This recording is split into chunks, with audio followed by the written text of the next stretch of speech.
ہندوستان کا انتہائی مطلوب دہشت گرد ہلاک، جمیل کے مارے جانے کی مصدقہ اطلاعات۔ دہشت گرد 2022 میں پنجگور ہیڈ کوارٹرز پر حملے سمیت کئی دہشت گردانہ کارروائیوں میں ملوث رہا۔ سیکیورٹی فورسز کی فتنہ الخارج کے خلاف بڑی کامیابی۔ افغان صوبے پتیکا میں دہشت گرد ٹھکانوں پر ٹارگیٹڈ کارروائی۔ خارجی گل بہادر گروپ کے 70 سے زائد دہشت گرد جہنم واصل۔ سٹرائکس میں خارجی گل بہادر گروپ کے کئی ٹھکانے بھی تباہ۔ سرگنا فرمان عرف الکرامہ، صدیق اللہ داور، غازی مداخیل بھی مارے گئے۔ خارجی مقرب اور قسمت اللہ بھی انجام کو پہنچے۔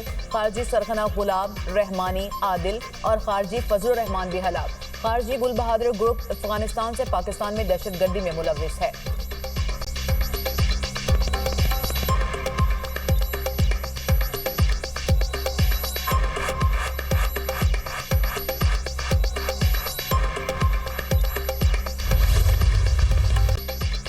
پاکستان کے خلائی پروگرام میں بڑی پیش رفت۔ پہلا hyper spectral satellite HS-1 launch کر دیا گیا۔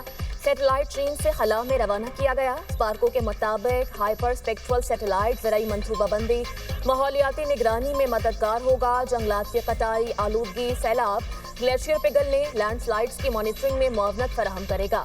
انفراسٹرکچر میپنگ اور شہری منصوبہ بندی میں نئی راہیں کھلیں گی۔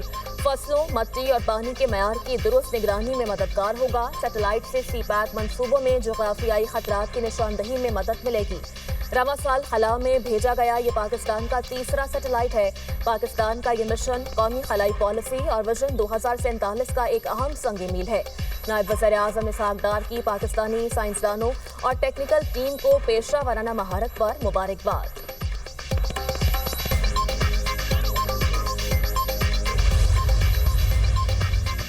وزیراعظم شہباز شریف کی جاتی عمر آمد۔ مسلم لیگ نون کے صدر نواز شریف سے ملاقات۔ وزیراعلیٰ پنجاب مریم نواز کی بھی اہم بیٹھک میں شرکت۔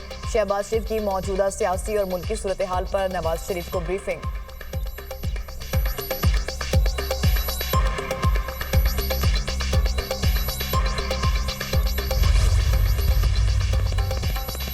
افغانستان دہشت گرد گروہوں کے خاتمے کے لیے فوری اور مؤثر اقدامات کرے۔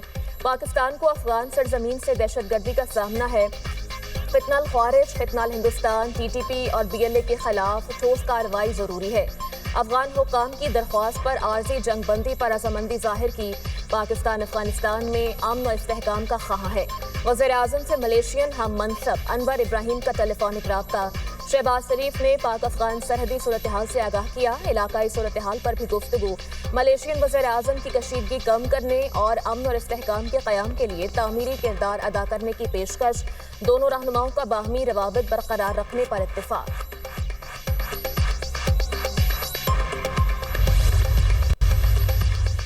پاک افغان کشیدگی، تورخم بارڈر 8ویں روز بھی بند۔ دو طرفہ تجارت اور پیدل آمد و رفت معطل۔ پاک افغان شاہراہ پر گاڑیوں کی لمبی قطاریں۔ کشیدگی کسی کے مفاد میں نہیں، تاجروں اور ٹرانسپورٹرز کا موقف۔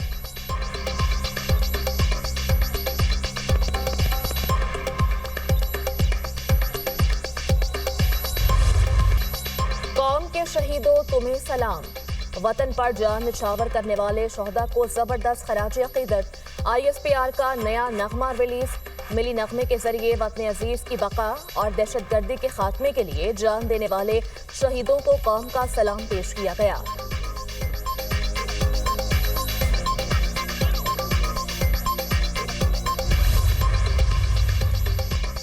پاک فضائیہ کا JF-17 تھنڈر بلاک 3 دستہ آذربائیجان پہنچ گیا۔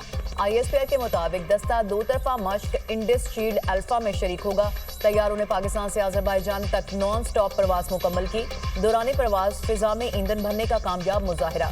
مشق دونوں فضائی افواج کے تعاون کو نئی بلندیوں تک لے جائے گی۔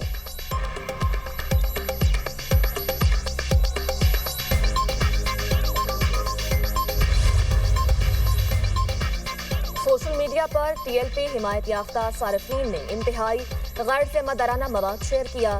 300 اموات اور 1900 زخمیوں کی جعلی خبریں اپلوڈ ہوتی رہیں۔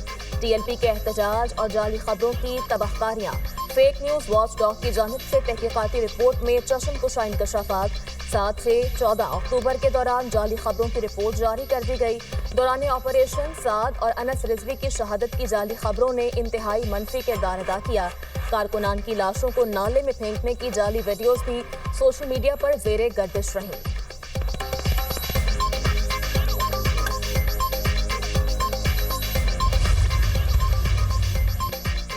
فیلڈ مارشل نے دو ٹوک اعلان کیا، مسئلہ فلسطین پر ہمارا موقف کیا ہے؟ ہم ایک آزاد خود مختار فلسطینی ریاست کا قیام چاہتے ہیں۔ ایران اسرائیل جنگ کا خاتمہ، غزہ امن معاہدے میں پاکستان کا اہم کردار ہے۔ ایک طبقہ پاکستان میں بدامنی کے لیے افواہیں پھیلاتا ہے۔ ہماری کوشش ہے ملک میں قانون کی بالادستی ہو، کسی کے ساتھ زیادتی نہ ہو۔ چیئرمین پاکستان علماء کونسل حافظ طاہر محمود اشرفی کی میڈیا سے گفتگو، کہا ہم نے افغانستان کے لیے قربانیاں دی ہیں، ہماری زمین کبھی افغانستان کے خلاف استعمال نہیں ہوئی۔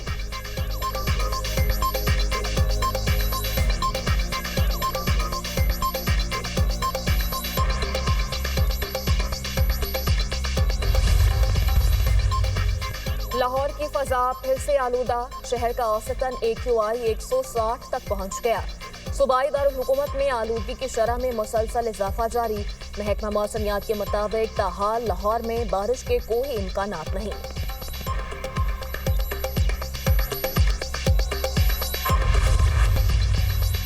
صوبائی حکومت کا وفاق سے گندم کی امدادی قیمت مقرر کرنے کا مطالبہ۔ وزیر زراعت سے سردار محمد بخش مہر کا کہنا ہے کہ وفاق گندم کی کم از کم امدادی قیمت 4200 روپے فی من مقرر کرنے کا اعلان کرے۔ بلاول بھٹو کی ہدایت ہے سندھ کے کسانوں کو زیادہ سے زیادہ سہولیات فراہم کی جائیں۔ کسان گندم کی امدادی قیمت مقرر نہ ہونے کی وجہ سے شدید مالی دباؤ کا شکار ہیں۔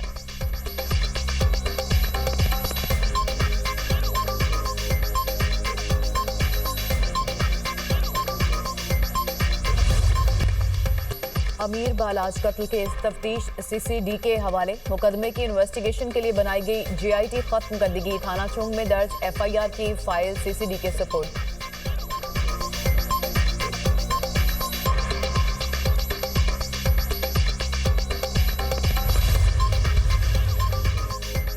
اسرائیل کے حملے سے امریکہ نے قطری حکام کا اعتماد کھو دیا۔ قطر پر اسرائیلی حملے کے منصوبے کا کوئی علم نہیں تھا۔ ٹرمپ کے نمائندہ خصوصی برائے مشرق وسطیٰ اسٹیو وٹکاف کا انٹرویو میں انکشاف، کہا اسرائیل نے قطر پر حملہ کیا تو دھوکہ کھائے ہوئے انسان جیسا محسوس کر رہے تھے۔ حملے کے بعد ٹرمپ کو لگا اسرائیلی قابو سے باہر ہو رہے ہیں۔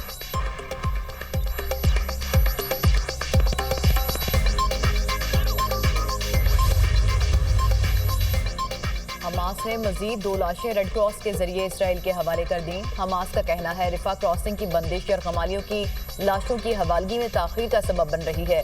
نیتن یاہو معاہدے میں خلل ڈالنے کے لیے بہانے بنا رہا ہے۔ ثالث رفح بارڈر کھلوانے کے لیے دباؤ ڈالیں۔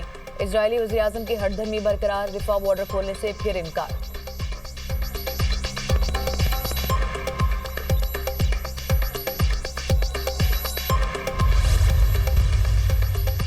حماس جنگ بندی کی خلاف ورزی کر سکتی ہے۔ تنظیم کی جانب سے جنگ بندی کی ممکنہ خلاف ورزی کی مستند اطلاعات ملی ہیں۔ رامن ممالک کو جنگ بندی کی ممکنہ خلاف ورزی سے متعلق آگاہ کر دیا گیا ہے۔ اگر حماس نے ایسا کیا تو غزہ کے عوام کے تحفظ کے لیے اقدامات کیے جائیں گے۔ امریکی محکمہ خارجہ کی دھمکی۔